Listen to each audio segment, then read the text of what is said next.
Hey guys, so welcome back. This is day 8 of rotational mechanics, and some people asked me a few doubts. So this will be more of a doubt session. I'll be discussing a lot of problems today.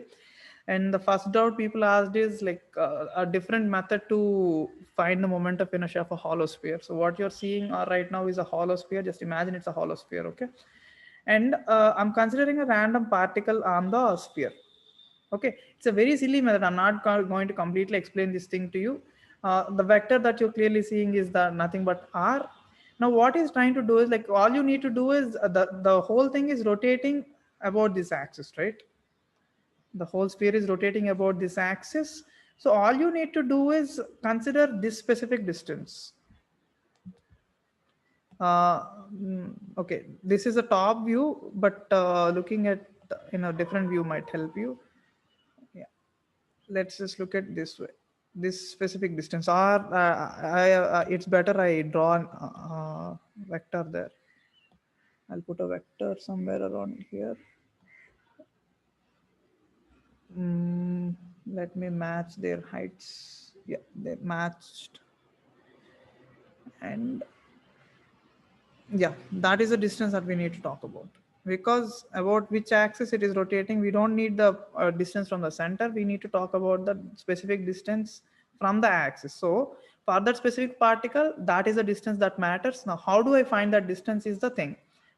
Any ideas, like completely out of your intuition, can anybody tell me how do I find this distance from CB, like from the axis? No, I know it is a ring. I know it is a ring, but how do I find the distance taking that particle? Aniket, Sir, you can take component with respect to that radius. you can take components, but let's just go with the method completely that he does in that textbook. Okay. In which page do any of you remember? The person who asked, where is that person? Where did he go? Uh, Yeah, see this. That's what he does. He talks about the finding the distance PQ. It's all about finding the distance PQ. Oh, I didn't know he does the same thing. So he tries to find the distance PQ and he uses Y, Z, basically components, and he finds IX, IY, IZ, and yeah, now it makes sense to you, I guess. Aditya, is it clear now, or do you want me to like explain it line by line? Aditya. Now he's not speaking. Oh, he says it's clear now. So it's a basic idea only. Like it's all about finding that distance, and it's that distance that matters clearly, right? So he tries to find that distance, and you follow these calculations a little. Okay, you'll get a better idea. I'm not explaining it completely. So let's just jump to the our class today. Okay, so that is the only doubt you people asked. So I've just cleared it. Let's just jump back to the original problems that we've been doing from yesterday. uh I gave you some situations and asked you to find the angular acceleration and all. You did some problems already. Let me first discuss some problems, then we go back to your doubts. Okay, let me just first, or do you want me to discuss the doubts first? Nobody sent me any doubts until now. So can you please discuss the problems from the study materials I have sent you in WhatsApp? I'm not sure about study material Gopika, like because not a lot of people are doing the study material problems. So I'll discuss them separately with you. Let me just speak about HC Verma problems now. Let me first discuss some problems and we go to HC Verma dots. Okay. Uh, I hope you remember the last problem. Like every time we have a situation like this, a rod hinged here and released because of mg, it creates some torque, and the torque is creating some alpha. This is the kind of problem that we've done until now, right? Like we even hinged a disk and find the alpha of the disk also. And I have given you a way to find linear accelerations of different particles also. A1, A2, A3 is nothing but R1 alpha, R2 alpha, R3 alpha. I've discussed this also yesterday. So once this is clear, I want you I want to discuss one more idea now. In this specific problem, sometimes I'm going to just take the same thing only, same rod only. They ask you a very simple thing. They ask you a very silly thing, in fact. So the rod is released, the mass is m, the length is l, the rod is released from the specific position as shown. So mg definitely creates a torque. So we all know that there will be some alpha and all. He asks you what is a normal force here in this situation. Of course, torque due to normal force is zero. We all know that. But how much is normal force at this? Torque is zero, but the normal force is still there. That hinge is clearly creating some normal force. How do you find the normal force? Any ideas, anybody? How do you find the normal force? If you have a way to do it, let me know. Otherwise, I'll just discuss this problem. This is a good problem already. I'm gonna do this problem, and after that you'll have to do one more problem. Find the torque from center of mass, linear equilibrium. Okay, people are there is no linear equilibrium here. Okay, first of all, if you think the rod is not moving, the center of mass of the rod is clearly moving, right? The center of mass is clearly accelerating. So the rod is definitely accelerating. It is not in a linear equilibrium. Okay, it is not in a linear equilibrium. So Sumitra says it is a linear. No, it's not linear equilibrium. Sharath gave an idea saying find the torque from center of mass. I don't know what that means. But anyway, let me just approach the problem anyway, just like always we do. Mg into perpendicular distance. So the torque is nothing but mg into L by 2, which is equals to I alpha. Nothing new here until now. Now mg into L by 2, we've done this problem yesterday. And the moment of inertia is nothing but ml square by 3 into alpha. L cancels each other, cancels each other. Alpha equals to 3g by 2l. We have this value. Now I'm going to use the same idea, the same value in a very good point of view, in a good perspective. The alpha value, the rod is clearly rotating with 3g by 2l. Can I find the linear acceleration of the center of mass? The linear acceleration of center of mass, since it is at a distance L by 2, I can directly write this value is nothing but L by 2 alpha. L by 2 alpha. So I'm going to write L by 2 into alpha is how much? 3g by 2l. So LL cancels out. You get 3g by 4. So we have one thing clear, that the acceleration, the center of mass is clearly accelerating. The acceleration of center of mass is nothing but 3g by 4. I'm going to use the same idea now. Use the acceleration of center of mass itself to write the linear equation. Mg is acting like this, normal is acting like this. So I'm going to write a very simple equation saying mg minus n equals to mass into acceleration of center of mass. This is the very thing that we've learned in the first few topics of Newton laws. The net force is nothing but mass of the body into acceleration of center of mass. But we already know the acceleration of center of mass, which is nothing but 3g by 4 mg minus n. So Aniket. Sir, instead of MA, you can write I alpha, right, sir? What? No, you cannot write. I'm writing linear forces. I'm not writing torques here. Oh, okay, sir. Right.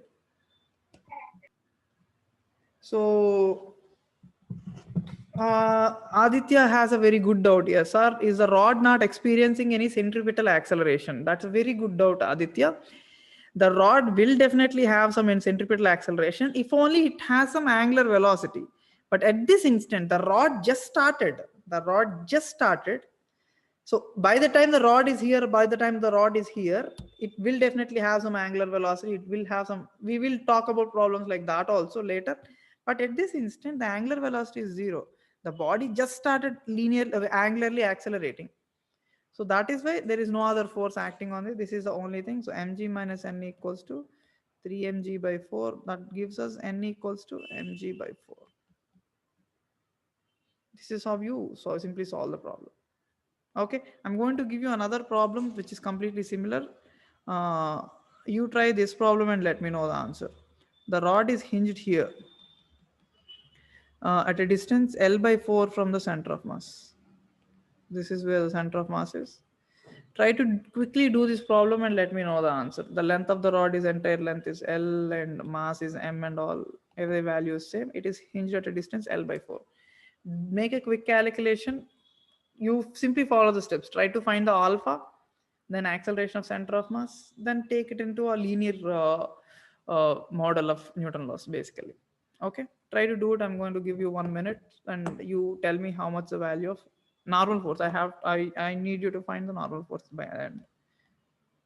Okay.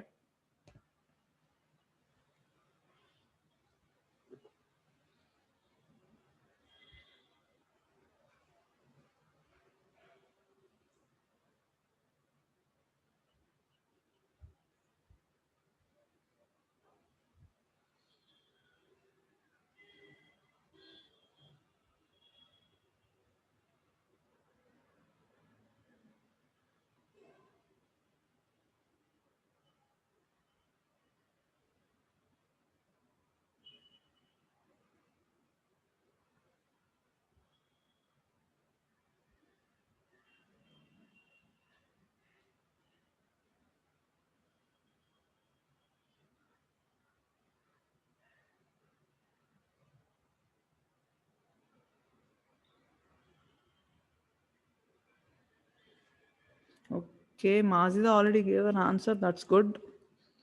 But let's see if the answer is right or not. No one else has any given any answer. Sai Vamshi gave a different answer. Sai Vamshi, what is that? Did I ask you the acceleration? I asked you the normal force. I asked you the normal force. People are giving me different answers now.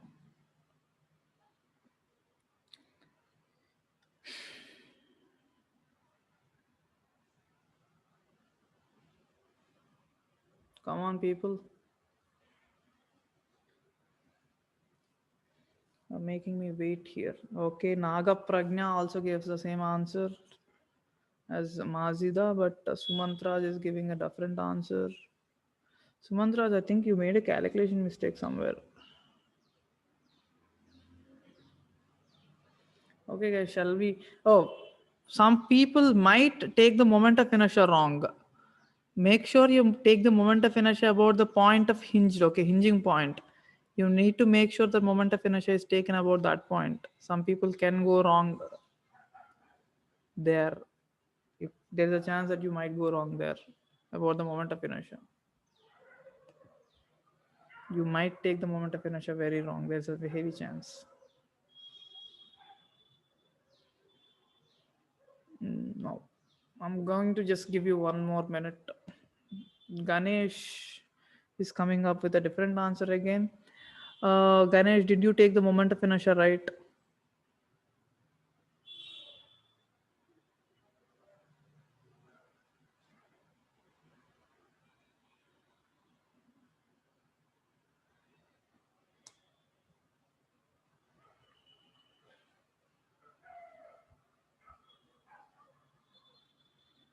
Okay, guys, let me try it anyway. Let me show it to you how it is done. I mean, I'll show you properly how it is done. Mg is acting, that is the only force that is creating the torque here. And the perpendicular distance is L by 4. So I'm going to write the torque. Whoa, what happened here?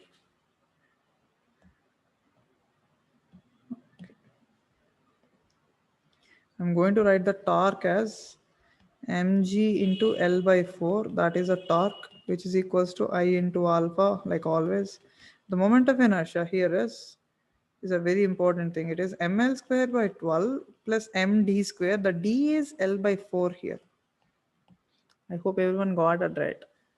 Moment of inertia about this center is ml square by 12. I shifted away by distance L by 4. So this is a new moment of inertia. So mg into L by 4 equals to ml square by 12 plus ml square by 16 into alpha. Can you simplify this thing, guys? Mg m cancels out, L cancels out. So g by 4 equals to L by 12 plus L by 16 is how much? How do I do it? Mm, is there a better way to do? 7 by 48. All right, 7 by 48. 48, 4, 7, yeah, 7 by 48 alpha. So 4 12s. Alpha is coming as 12g by 7. 7L. Oh, there is an L missing. Yeah. So 12g by 7L. Alpha is coming as, I hope I did it right. 7g by 4. Yeah, 12g by L.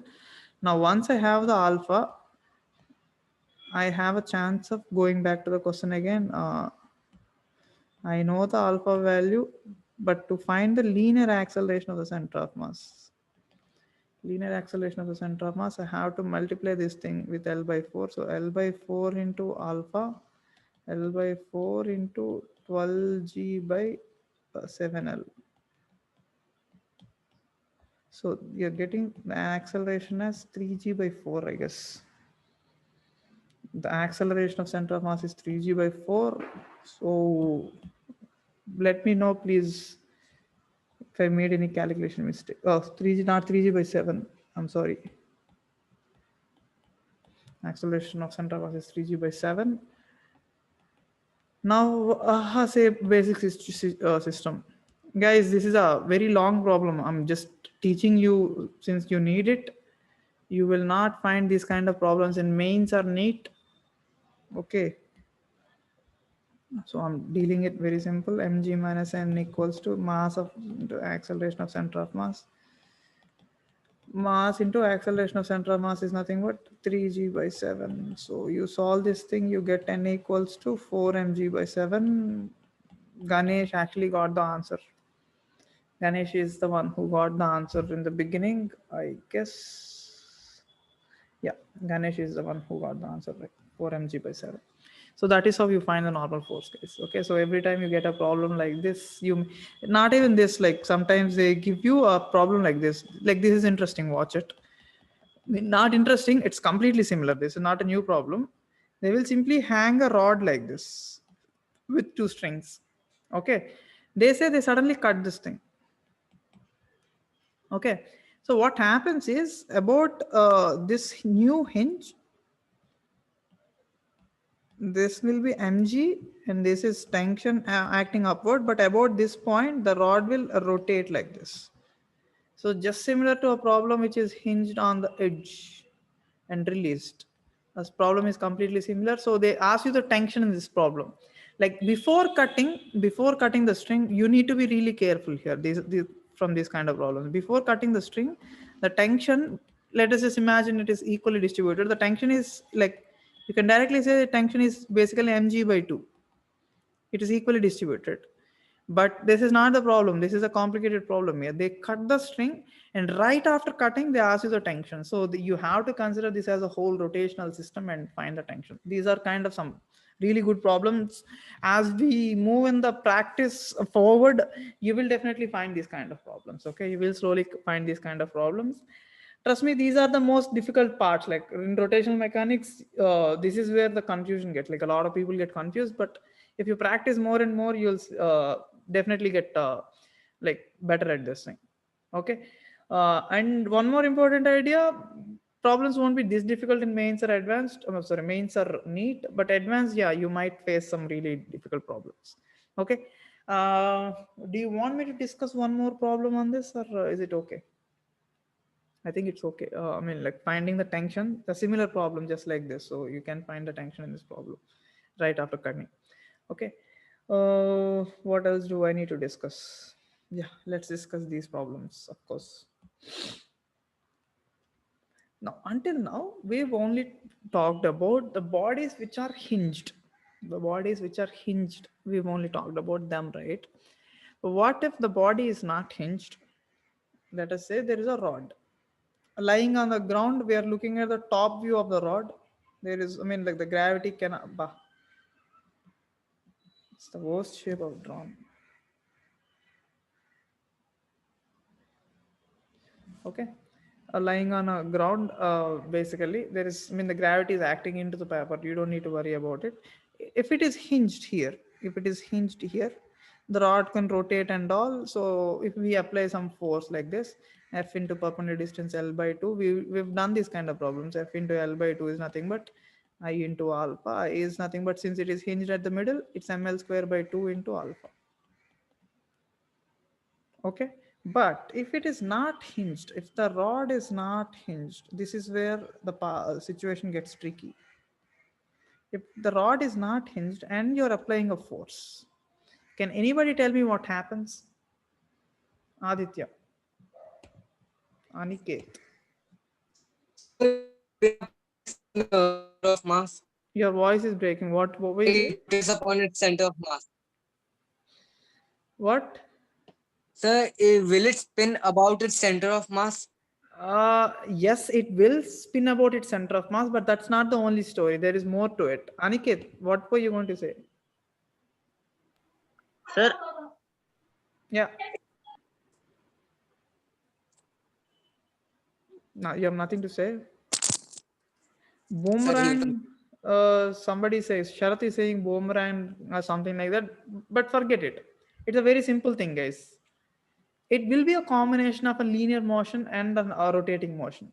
Okay, so if I hinge it, if I hinge the rod and try to force it, it will simply rotate. That is the only thing. That is the only thing that we can talk about. But if I don't hinge it and I apply some force on it, let's just imagine there is no gravity, the rod will rotate and translate. It will rotate and translate. There will be a rotatory motion and there will be a translatory motion. So you need to consider both linear forces and the torques also. Okay, you need to consider both the things. So in this situation, because of the force, the center of mass experiences some acceleration and the body also experiences some alpha also. So what we do in these kind of problems is we simply consider this thing as a combination of linear motion and angular motion. So we simply consider it's a body which is with some acceleration of center of mass, and it's also a body with common an angular acceleration also. We just simply consider both of them are possible. Like a body is accelerating linearly and it's also accelerating angularly. How do I deal with it? It is about the force acting on it. Okay, like in this situation, let's just say the force is acting at L by 4. I'm just taking it, but when I'm considering it linear, all I have to do is F equals to M into ACM. F equals to M into ACM, that's all. But here it is F into L by 4 equals to, sorry, F into L by 4 equals to I into alpha. Now when, remember this point, when it is not hinged, why don't we add A and alpha? Wait. We will add, we will do this whole thing. Let's just so slowly follow the process.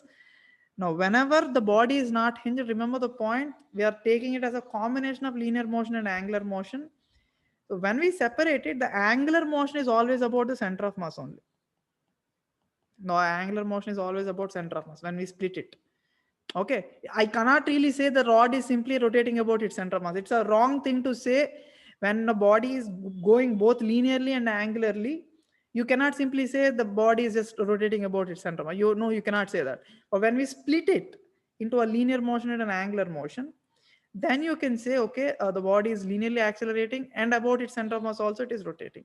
When only we split it, when there is combined motion of this, like when the rod is going like this combinedly, and a combination, there's a common combined motion of this, you cannot simply say the rod is rotating about its center of mass. It's not the right thing to do. Okay, when we're splitting it, yes, you can do it.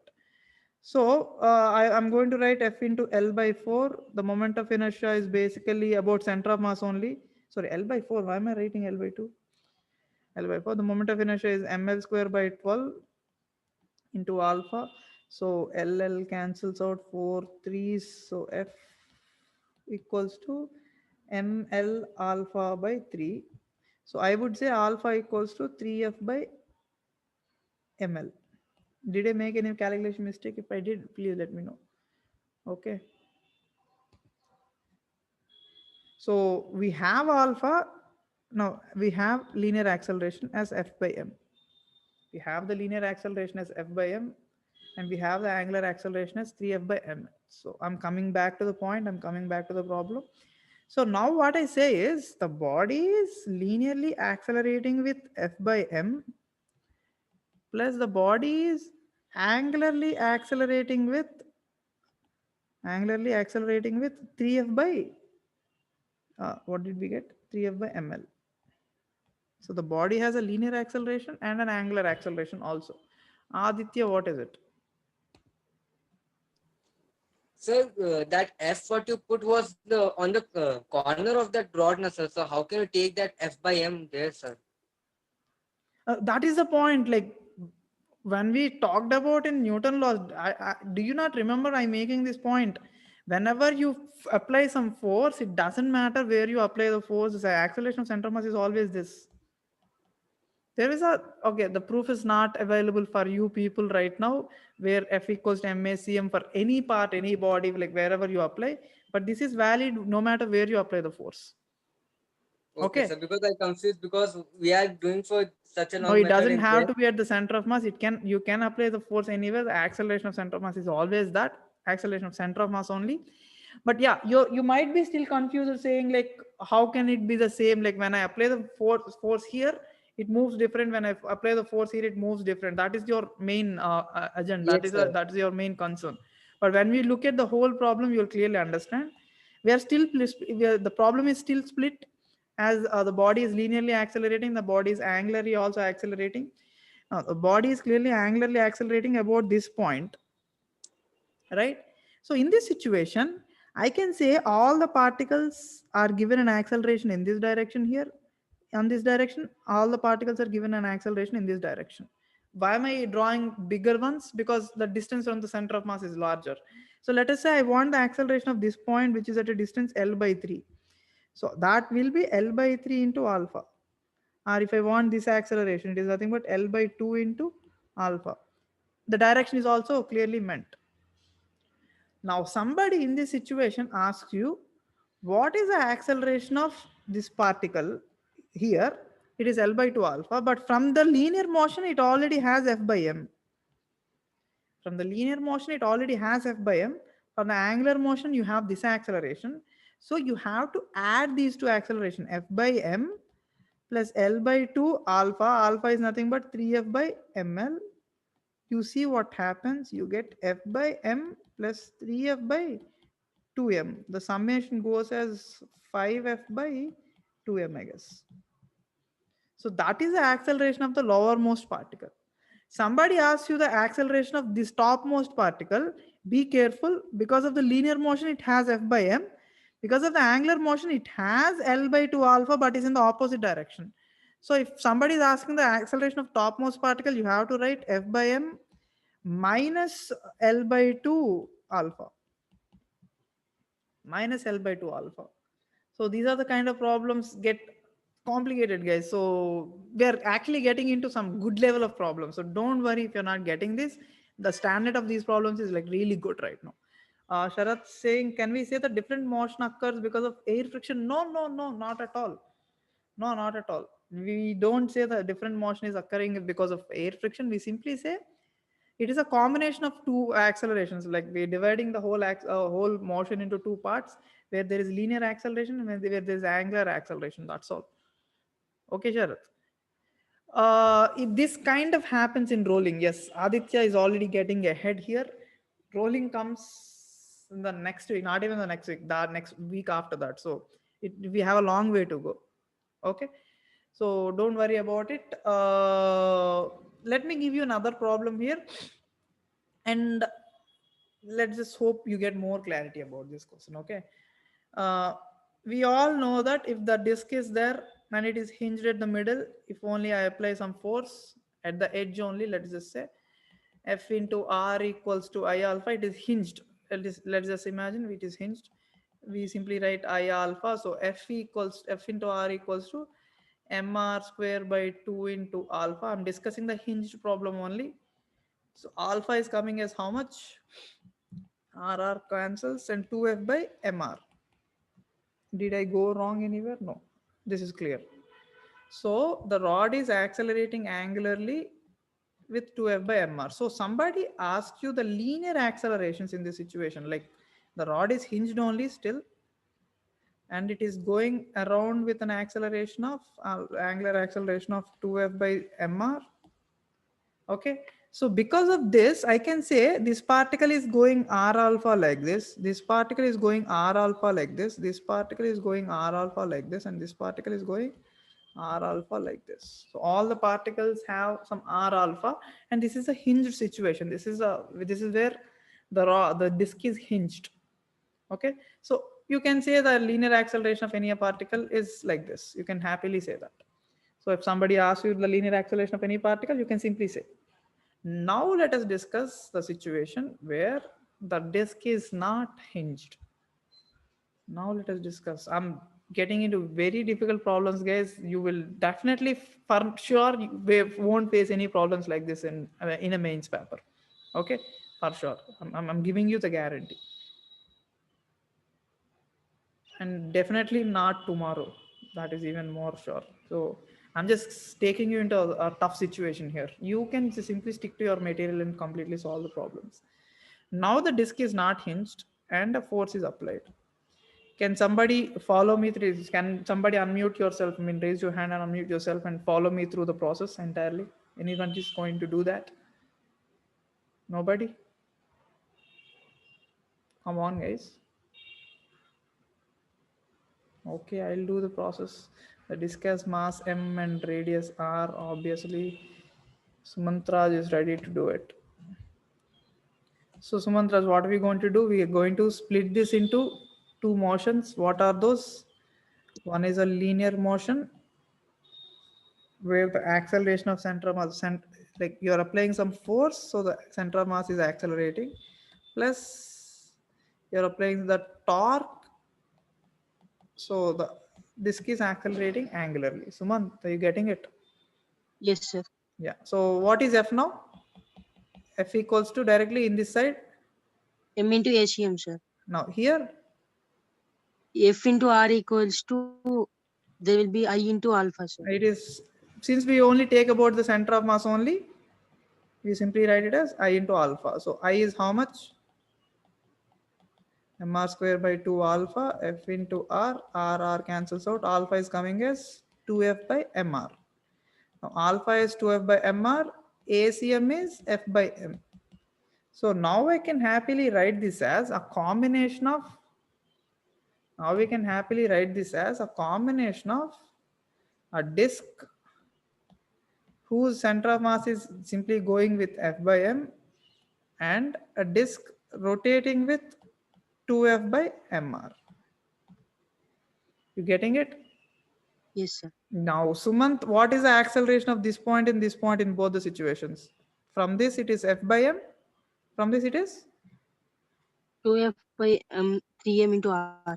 Why is there 3m? I'm sorry. Why did I 3R put with MR, sir. mr, right? It So, should be 2F if by I want the a here, if I want the linear acceleration here, R alpha, sir. so 2f by mr into, sorry, 2f by mr. Why am I? MR, sir. Yeah, mr into r. So it's like r alpha basically. Let me delete that and properly write. Why do we even bring the whole thing? Let's simply write it.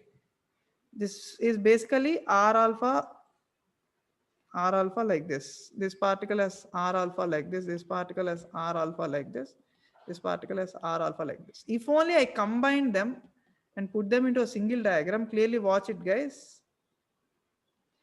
All the four particles, all the ends of four particles I'm going to talk about, this has f by m, f by m, this has f by m. So basically every particle in the body has f by m because of the linear motion, and because of the angular motion this has r alpha, so these two will be added. This has r alpha, so you have to take the resultant of these two. This has r alpha, so you have to subtract these two. This has r alpha, again resultant of these two. I hope you're getting what I'm trying to say. So I'm dividing it, solving it, and then adding them into a single body. Okay. Uh, do any of you people want me to discuss this problem now? Suman, do you get it? Yes, sir. I got it. Yeah, yeah. So this is a long class already. I mean, I discussed so many things today. It's too much for your heads right now. Aditya, what is it? Sir, I have one question, sir. Like, what if I have two cases. In one case, I put that force directly on the center of mass, Okay. and in one case, I put the force in at some point on that disk. Right. So, in It is, what it is case very the important. It is very center of important mass that is you more? get doubts. Okay. Like, let us discuss all the cases that you want to discuss. Okay. What is the case that you want to discuss right now? Please tell me. First case is where I directly apply the force on center What of body mass. do you want to take? Disk only, sir. Yeah, you want to take a disc. Let me take a black color. Now let's take a disc and you're applying a force here itself, right? right on com, and second case I'm any of the point in In same this direction I'm case, applying the force. yeah, let us take in a second case as the force is being applied here. Okay. Yes, sir. Now, in this case, the body simply accelerate with ACM, which is nothing but F by M, and that's it. There is no Yes, rotation because there it is not creating any torque about the center of mass. yes, sir. But in this case, the body goes with the same ACM as F by M. Along with that, the body has alpha also. So all the particle has additional R alpha also. That is the only difference. When it is directly applied at the center of mass, when it is applied at some random point, this is the difference. You see that now? Yes, sir. Yeah. So So, guys, so there won't yeah. be any difference with that ACM in both the cases. What? Like this ACM won't change in both the cases. No, exactly. Like as long as it is not hinged or as long as it is not fixed anywhere, it won't change. If it is fixed, if it is hinged, you go to the original problem that we used to do. You simply do that Yes, method only. As long as it is not hinged, you can happily do this. Sai yes, Vamshi, tell me. Sir, in last problem, I did not understand last step, sir. Like this step, Yes, sir, that it's circle, just a yes. combination. Like because of the linear motion, all the particles are getting linear acceleration F by M, F by M, F by M, F by M, just like that. Because of the angular motion, you're getting R alphas. So when I add them right into single system, you're seeing the linear accelerations as F by M. I mean, all the linear accelerations are present as F by M, linear. Along with that, R alpha is just rotating. Like, look at this situation. I only added these R alphas only. This R alpha is added here. This R alpha is added here. And this one is added here. You see that? This Yes, R sir. alpha is added here. Now, when I want the resultant of these, the result, like somebody asks you the acceleration of a specific particle, somebody asks about this specific particle here. What do? You simply write the resultant of F by M and R alpha. So the resultant acceleration will be that. Somebody asks you the acceleration of this particle, you simply add these two, F by M plus R alpha, because they're in the same direction only. Somebody asks you the acceleration of this thing, you simply write F by M minus R alpha. If somebody asks you this value, simply do this. That's all. You get that? Yes, sir.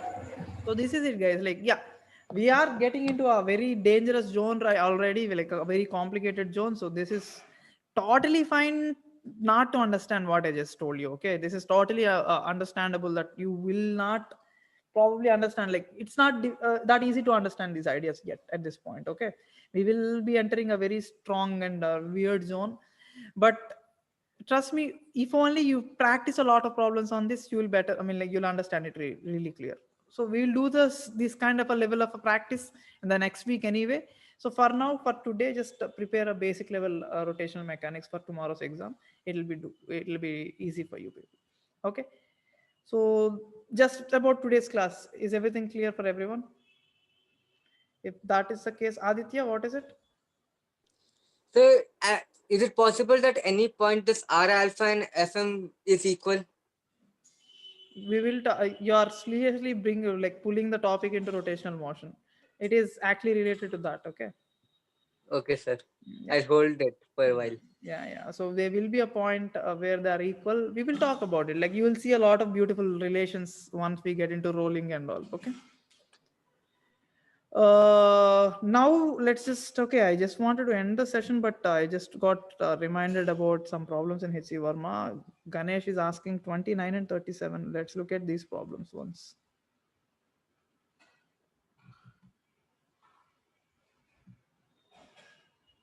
29 and 37. Now I hope you understand all the memes I made about rotational dynamics. This is what rotational dynamics is about. Okay.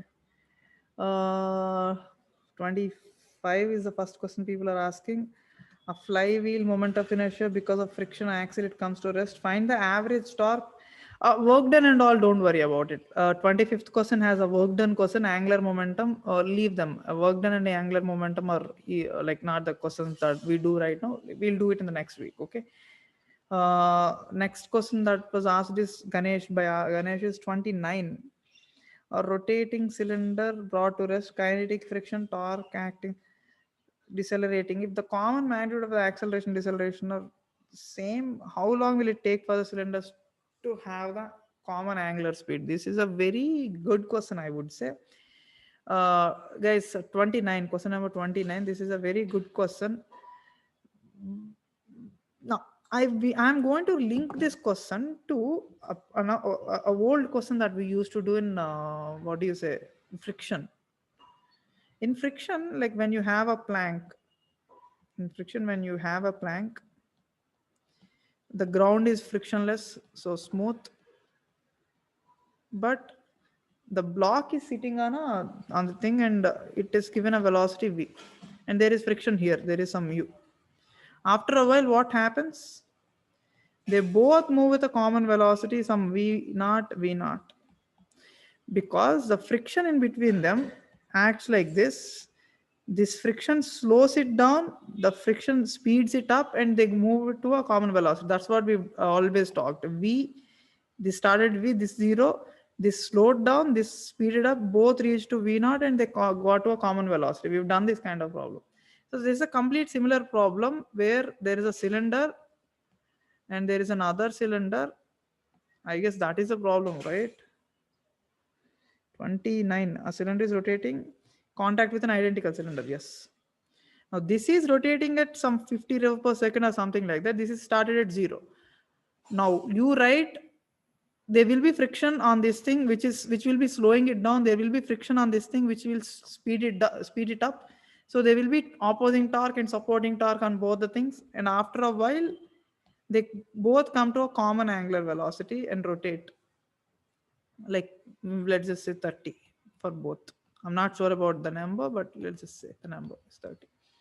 Okay, they come to a common velocity, just like the problem we've done this here. We've done it here, exactly the same thing, except we use all the angular terms. Okay, since Ganesh has asked it, I just put it in a very brief manner, Ganesh. So I hope you can do it now. Just do the problem just the way that we've done that in the past. So simply do the problem in like that, and I'm sure you'll get it. Okay. And after that, Ganesh has asked 37. Ganesh, leave that problem for now. Okay. 37 is a difficult question now, so leave that problem. I will discuss this kind of a model in the next week's syllabus. All right.